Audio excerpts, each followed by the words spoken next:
Hello friends, Radhe Radhe सभी को। कैसे हो आप सब? आई होप सब अच्छे होंगे, सभी स्वस्थ होंगे। तो विराटू आज जब स्कूल से आए थे ना, तो जूता अपना देखा आपने कहाँ रखा था? जो बेड के पीछे अलमारी है ना, वहाँ पर रख दिए थे। मैं इसको काफ़ी देर से ढूंढ रही हूँ क्योंकि मुझे सॉक्स धुलने थे, लेकिन जूता ही नहीं मिल रहा था, तो सॉक्स कहाँ से मिलेंगे। तो अभी पीछे पूछने गए थे, पीछे बैठा तो बोल रहा मम्मी हमने अलमारी पर रखे हैं। तो मुझे कोई आइडिया नहीं था कि ये वहाँ अलमारी पर रखेगा, क्योंकि वहाँ ऐसा कोई सामान नहीं रखते हैं, क्योंकि वो बेड के पीछे अलमारी पड़ती है ना, तो ज़रूरत का सामान वहाँ नहीं रखते, उठाने में दिक्कत होती है। तो मैंने अभी सारे कपड़े धुल लिए हैं। ये इन लोगों के ड्रेस हैं, यूनिफॉर्म स्कूल वाले, क्योंकि इकट्ठे हो जाते हैं कपड़े ना, तो मुझे बहुत उलझन होने लगती है। तो स्कूल से आए तो उसके बाद मैंने सब इकट्ठा करके रख दिया था। मैंने कहा अभी इसको धुल के डाल दें, तो कम से कम ये सूख जाएंगे कल के लिए, क्योंकि कल फिर इनका व्हाइट वाला ड्रेस तैयार हो जाता है धुलने के लिए, और फिर इनके पापा के डेली कपड़े, ये सब फिर धीरे धीरे करके ना घर पे कपड़े सबसे ज़्यादा इकट्ठे होते हैं साफ़ करने के लिए।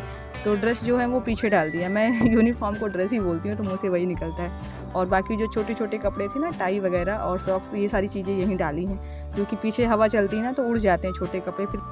और आज सुबह में खाना पीना काफ़ी लेट हुआ था, तो ये बर्तन भर के मैंने टब में रख दिया था। मैंने सोचा भी इत्मीनान से इनको सेट करेंगे। आज ऐसा संजोग बना कि एक साथ 3 कप के हैंडल टूटी हैं। 2 मुझसे टूटी, एक दीदी से। ये देखिए, 1 2 3, ये तीनों कप आज के फूटे हुए हैं।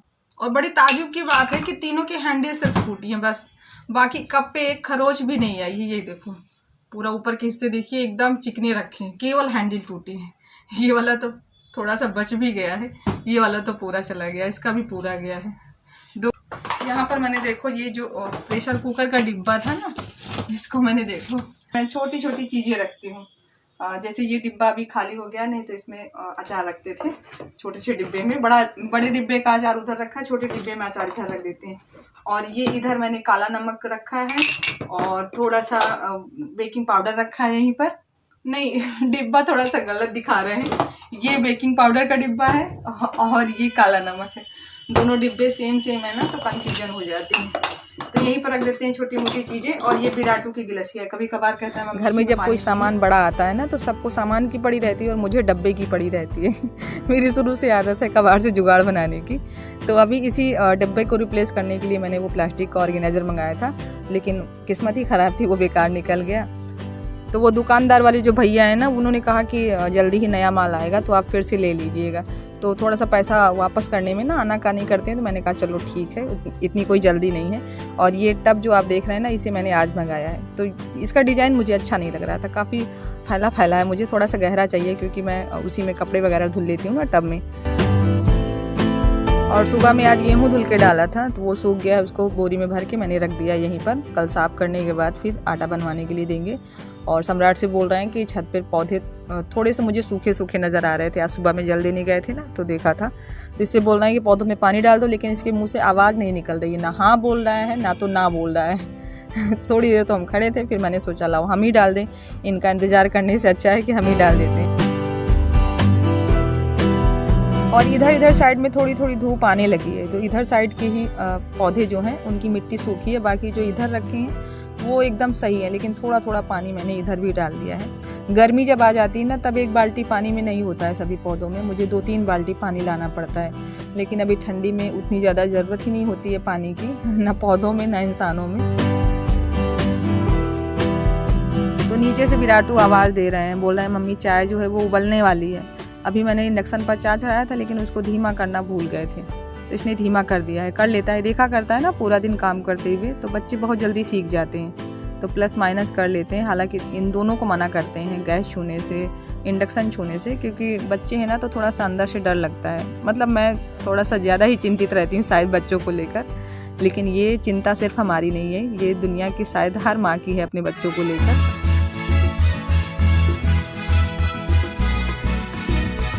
तो विराटू को चाय के साथ बिस्किट भी चाहिए, इसीलिए ये मुझे खींच रहे हैं, तो इनके लिए मैंने बिस्किट निकाल दिया है। लेकिन अभी इनकी चाय ठंडी हो रही है। विराट के पापा पी रहे हैं आगे वाले रूम में, सम्राट भी वहीं पर हैं। और कल या परसों की वीडियो पर, मुझे याद नहीं है इतना ज़्यादा, एक सिस्टर है जिन्होंने कहा कि जब आपकी वीडियो शुरू होती है तो मेरा बच्चा पहले से ही बोलने लगता है विराट के पापा, विराट के पापा। यही होता है, बच्चे कॉपी बहुत जल्दी करते हैं। तो हम लोगों के यहाँ हस्बैंड का नाम नहीं लिया जाता है। मैंने देखा है बहुत सारे लोग लेते हैं, लेकिन हम लोगों के यहाँ नहीं लिया जाता है, तो हम सब भी नहीं लेते हैं। इसी तरह बच्चों के पापा कहकर ही बुलाते हैं, क्योंकि ऐसे बोलो ना तो सबको समझ में नहीं आता है कि किसकी बात कर रहे हैं। तो ऐसे बोल दो तो सबको आसानी से समझ में आ जाता है। तो मेरे यहाँ ऐसा बोला जाता है कि पति का नाम लेने से या पति का नाम लेकर बुलाने से पति की उम्र कम होती है। तो वाकई में ऐसा है या नहीं ये मैं नहीं जानती हूँ, लेकिन मुझे खुशी होती है वो हर चीज़ मानने में जो हमारे पूर्वज हमसे बता कर गए हैं। तो इसीलिए मैं इसे फॉलो करती हूँ। और अभी रात के खाने में बनने वाली है आलू मटर टमाटर मेथौरी की सब्ज़ी। अब की बार जो मेथौरी बनाई है मम्मी ना, वो बहुत अच्छी बनी है। ज़्यादा गरम मसाला नहीं पड़ा है ना, तो बहुत अच्छी लगती है। पिछली बार जो मेथौरी बनाई गई थी उसमें गरम मसाला थोड़ा सा ज़्यादा हो गया था, जिसकी वजह से विराट के पापा गुस्सा हो जाते थे। जब भी बनाते थे मेथौरी सब्ज़ी तो ये बोलते थे कि इसकी सब्ज़ी मत बनाया करो, अच्छी नहीं लगती, इसमें गरम मसाला बहुत ज़्यादा पड़ा है। और हमारी माता जी सामने स्वेटर बुनने में लगी हैं। तो एक स्वेटर तो दीदी के लिए तैयार किया है, हाफ स्वेटर, और दूसरा जो तैयार कर रही हैं वो मेरे लिए है। लेकिन हमने मना कर दिया, क्योंकि हम हाफ स्वेटर पहनते नहीं हैं, तो मुझे लगा ये फालतू में तैयार करेंगी, मेहनत करेंगी, फिर रखा रहेगा, क्या मतलब है। तो मम्मी से बोला है कि वो वाला स्वेटर अपने लिए बना लो, क्योंकि मम्मी हाफ स्वेटर पहनती हैं, वो फुल स्वेटर नहीं पहनती, बस केवल हाफ स्वेटर और शॉल ओढ़ती हैं। पूरी ठंडी निकल जाती है, स्वेटर नहीं पहनती हैं, उनकी शुरू से आदत पड़ी है। तो मैंने कहा अपने लिए बना लो। तो बस अभी सब्जी बन गई है, चावल भी बन गया है, खाना पूरा तैयार हो गया है। और ये हमारे सम्राट महाराज है, देख लो बिना स्वेटर के खड़े हैं। शाम से इसको चिल्ला रहे हैं कि स्वेटर पहन लो, लेकिन ये बंदा सुनता नहीं है। बस हम भूल जाए ना तो ये स्वेटर नहीं पहनेगा, बोलता है मुझे गर्मी लगती है। अब इतनी ठंडी में किसी को गर्मी लगती है क्या। लेकिन बच्चों के ना नखरे बहुत अजीब अजीब हैं। इनको देखो, ये खुद से ही खाना निकालने लगते हैं। हमको थोड़ा सा लेट हो जाए, अगर हम सोचे कि चलो एक रोटी और सेक ले उसके बाद निकालें, तो ये खुद से ही लग जाते हैं कि हम अपने हाथ से खाना निकालेंगे। और बोलेगा मुझसे कि मम्मा हम बड़े हो गए हैं, अब हम सारा काम कर लेते हैं, थोड़े दिन बाद हम खाना बनाएंगे, आपको इससे फुर्सत मिल जाएगी। खाना हम बनाएंगे और दद्दू कपड़े धुलेंगे, ये काम सबसे ज़्यादा रहते हैं।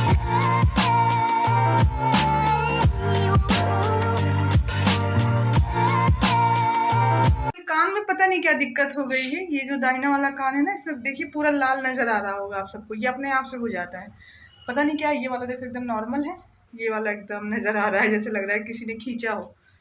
मम्मी कह रही हैं डॉक्टर को दिखा दो, लेकिन दिक्कत कोई नहीं है, ना कुछ दर्द करता है ना कोई और प्रॉब्लम है, केवल हल्की सी जलन जैसी महसूस होती है, और उसके बाद फिर पूरा कान लाल हो जाता है।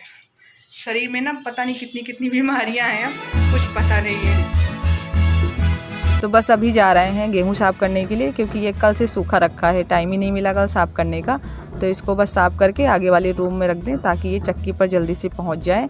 और विराटू आपके यहीं पर पूरा दिन क्रिकेट खेलते हैं, तो पूरे आंगन में मिट्टी पूरी निकली है। डंडा लेके आते हैं पीछे, जो प्लास्टिक का बैट है उससे नहीं खेलते हैं, डंडा से खेलते हैं ना, इसी वजह से पूरा आंगन ख़राब हो गया है, लीपने लायक हो गया है। लेकिन अभी नहीं लीपेंगे, क्योंकि अब जल्दी में ही शिवरात्रि आने वाली है ना, तो शिवरात्रि पर ही लीपेंगे, क्योंकि धूप तो आती नहीं है ना, तो जल्दी से आंगन सूखता नहीं है लीपने के बाद में। तो बस यहाँ पर चादर बिछाने के बाद मैंने गेहूँ निकाल लिया है। गेहूँ पूरा साड़ी में बंधा हुआ था, क्योंकि इसी में कल सुखवाए थे ना, इसी साड़ी में डाल के, तो ऐसे ही लपेट के पूरा बोरी में भर लिए थे। तो पीछे चटाई पर मम्मी और दीदी बैठी, नहीं तो चटाई बिछा लेते हैं यहाँ पर, क्योंकि ज़मीन में ऐसे सीधे गेहूँ डाल दो ना तो ये ख़राब हो जाएंगे, पूरे साफ़ सुथरे गेहूँ हैं ये, तो इसीलिए फिर मैंने चादर बिछाया है। तो हम लोग पहले हमेशा गेहूँ धुलते हैं, उसके बाद फिर इसको साफ़ करते हैं, क्योंकि सीधे डायरेक्ट अगर सूप से पछोड़ने लगो गेहूँ ना, तो इसमें बहुत ज़्यादा धूल मिट्टी रहती है, तो वो पूरे कपड़ों में बैठ जाती है। धुलने के बाद ये आराम रहता है ना कि धूल मिट्टी सब पानी के साथ निकल जाती है, बाद में केवल जो थोड़े से कूड़े कबाड़े होते हैं इधर उधर बिनने लायक, बस वही बचता है। तो हमेशा ऐसा ही करती हूँ गेहूँ साफ़ करने के लिए। हमारे यहाँ सबसे ज़्यादा प्रॉब्लम होती है गेहूँ को सुखवाने में, क्योंकि जब सुखवाने के लिए हम लोग धूप में डालते हैं ना धुलने के बाद, तो पूरा दिन एक व्यक्ति को वहाँ पर बैठना पड़ता है केवल बंदर को ताकने के लिए। इसके बावजूद कभी कभी बंदर आते हैं, खा के चले जाते हैं और नीचे गिरा भी देते हैं, क्योंकि कितना आप देखोगे, कभी ना कभी किसी न किसी चीज़ में बिजी तो होगे ना, क्योंकि पूरा दिन आप एक टक गेहूँ तो नहीं देख सकते हो, तो बहुत प्रॉब्लम होती है। अभी पीछे देखो, ये पूरी पन्नी लेके आए हैं गुड़ की, पता नहीं किसके यहाँ से लेके आए हैं, मम्मी मुझसे पूछ रही थी कहीं घर का तो नहीं है। तो जितने भी बंदर यहाँ पर थे ना, सबके हाथ में एक एक गुड़ के बॉल्स थे, ये देखो कितने स्वाद से खा रहे हैं। तो हम अभी देख के आए घर में, क्योंकि मतलब सामने से अगर बंदर कुछ खा रहा हो ना, तो सबसे पहले डर यही आता है कि कहीं घर का तो नहीं है। तो अंदर किचन का दरवाज़ा बंद करके बैठे थे गेहूँ साफ़ करने के लिए, तो पता नहीं कहीं से ऑनलाइन होंगे। तो चलिए इसी के साथ आज ब्लॉग को एंड कर रहे हैं। मिलते हैं आपसे नेक्स्ट वीडियो में। और ये ब्लॉग पसंद आया हो तो प्लीज़ लाइक कीजिएगा, नए हो तो चैनल को सब्सक्राइब कर लीजिए। तब तक के लिए बाय बाय।